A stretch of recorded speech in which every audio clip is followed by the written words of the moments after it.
Good evening. This is your 4th November 2025 update on India's stock market and business news.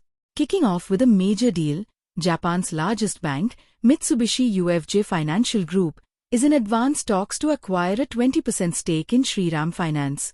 The deal is valued at $3.5 to $4 billion and would represent a significant fresh capital infusion into the Indian financer.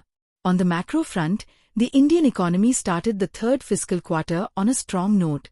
October's goods and services tax collections hit a 5-month high of 1,96,000 crore rupees, while the HSBC manufacturing PMI also surged, pointing to continued momentum.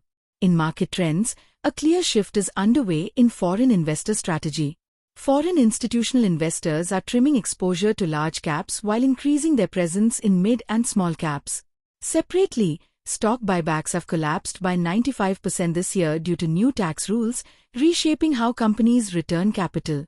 And finally, in a watershed moment for Indian sports, the women's cricket team has scripted its 1983 moment with a World Cup victory. This landmark win is expected to have a massive commercial impact, potentially doubling the brand value of star players and heralding a new era for women's sports. If you found this helpful, please like and subscribe for daily market and business updates. Thanks for listening. Stay informed.